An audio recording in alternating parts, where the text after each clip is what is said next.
Hello. Welcome to my channel. My name is Sam. I am an online health and fitness coach. And if you haven't, make sure you hit subscribe so you don't miss any of the future videos I post. I post videos every Wednesday and sometimes Thursdays because that's how life goes. Today we're going to bust some fitness myths. What we're going to talk about today is the fat burning zone. So what we're going to discuss is 1, what is it? 2, why, how the fitness industry portrays it is bull honk. And 3, what you can do with the information you learn in this video today. Okay, so what is the fat burning zone? Is it really even a thing? Is it completely made up? No, it's not completely made up. It is a thing. The fat burning zone just means your body is using fat as its fuel source for energy. We are constantly using energy. I'm using energy to stand here, to breathe, to think, to have my heart beat, to flail my arms around while I'm talking to you. And you are also using energy right now to watch this, to just exist. We are always using energy, and our body has to get that energy from somewhere. And typically those sources are carbs or fats, typically. Now, the fat burning zone is just when our body decides to use fat, dietary fat, as a source for making that energy, making ATP to fuel our bodies. What's the difference? Well, there are quite a few different ways that our body makes energy out of the food we eat. And some of those systems move a little bit faster and some of those systems move a little bit slower. And the systems that move a bit faster, that can crank out more ATP or more energy quicker, tend to use carbs as their fuel source because carbs can be broken down into energy much faster. And it's like, we need some energy right now. Let's freaking use some carbs because they're easy. And that's kind of how you can think about when your body's using carbs. So this would be things like sprinting, riding your bike really hard, swimming really hard, maybe even having to heft yourself up those stairs.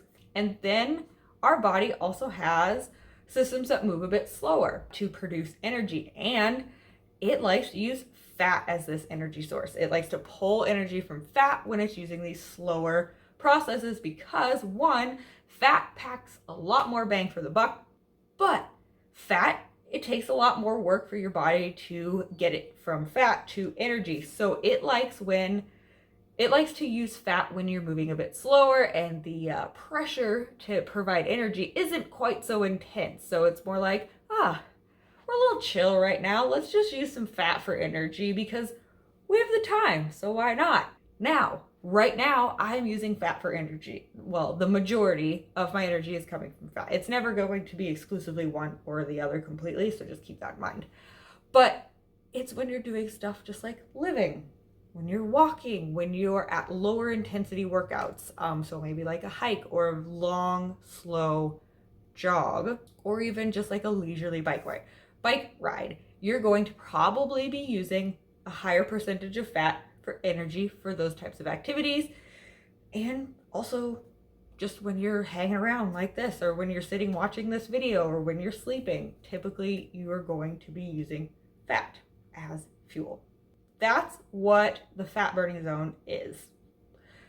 So it makes sense to want to use fat as fuel if we're wanting to lose body fat, right? No. And I'm going to tell you why. So let's take this example. Say you do a 20-minute workout and you stay in that fat burning zone. You're like, all right, I see it says this on the treadmill. I've heard other people be like, yeah, you got to be in the fat burning zone if you want to lose fat. I'm going to make sure my heart rate stays in this fat burning zone. Let's not even pay attention to those measurements are probably wrong for you. But that is a whole different subject. But say you're like, all right, I'm doing my 20 minutes. I'm in that fat burning zone the whole time. Let's say you burned 100 calories and 80% of that came from fat. Great. Now, say instead you did a 20-minute workout that was higher intensity, so you left that fat burning zone, your heart rate got higher, and you were working harder. So your body needed to be like, we need more energy and we're working too hard. We got to use carbs. and you burned 200 calories, but most of that came from carbs because your body needed to get that energy to you quicker. So that slower fat fuel source wasn't as much of an option. So your body opted for the carbs. But you burned 200 calories in that 20 minutes versus the 100 calories that you burned at the fat burning zone pace. Now, even though the majority of those calories came from carbs, that doesn't matter. What matters is calories. I know I've said it a million times, it is calories that matter when it comes to fat loss, weight gain, maintenance. It doesn't matter where those calories are coming from per se when it comes to burning calories when you're working out. A calorie is a calorie in the body. And what matters for weight loss and fat loss is being in a calorie deficit, not using fat as fuel. So what can we take away from this video? What should be, crazy hair. What should be your number one takeaway? A calorie deficit is what matters for fat loss. That's it, just a calorie deficit. That is what is needed to lose weight. It doesn't matter if those calories burned came mostly from fat or if they came mostly from carbs. What matters is just the deficit. Now, the big thing I want you to remember is the real fat burning zone is a calorie deficit. All right, so what is the best way to create a calorie deficit? What is the best thing that you can do? The best thing you could do is plate pushes. What's a plate push? It is pushing your plate away from you. Okay, that's definitely simplifying it a bit, but the point I want to make is the easiest way to create a calorie deficit is going to be through your diet and through your nutrition.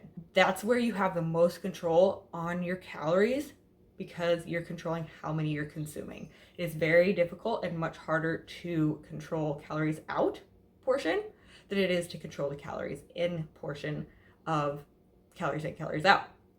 So to create a deficit, controlling your diet and nutrition is going to be the easiest and most successful way to lose body fat. And there's multiple ways to do this. You can do calorie counting, you can do macro counting, or you can do just kind of by feel. I think calorie counting is great, but if that's not where you want to go right now, definitely just try incorporating more whole and minimally processed foods. And this could be a big difference, especially depending on where your diet is at right now.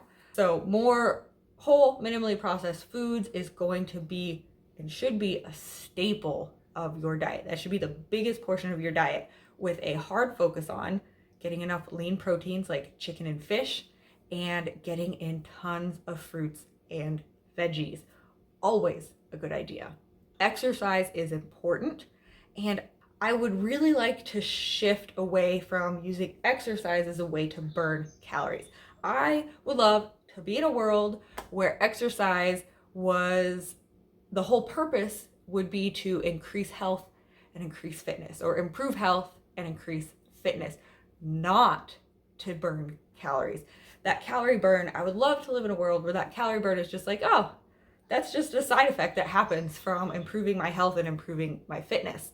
It'd be great if we could just shift away from exercise being all about burning calories and how many calories can you burn and blah, blah, blah. And it becomes what it really is. It is a way to make your body stronger and make your body healthier, and really just a way to feel awesome. Okay, so big takeaway is the real fat burning zone is a calorie deficit, and it doesn't matter where your fuel is coming from when you're moving. If you're wanting to lose weight, calorie deficit is what matters. It doesn't matter if you're burning fat or burning fuel when you're doing a certain exercise. And the whole point of exercise is not to just burn calories, it is to improve your fitness and improve your health. All right, guys, thank you for watching this fit myth busting video. If you enjoyed it, please hit that like button. That lets me know that you like the fit myth busting videos, and I will do more.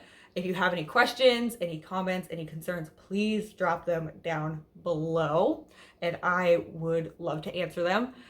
All right, guys, I will see you in the next video. And until then, peace out, peeps.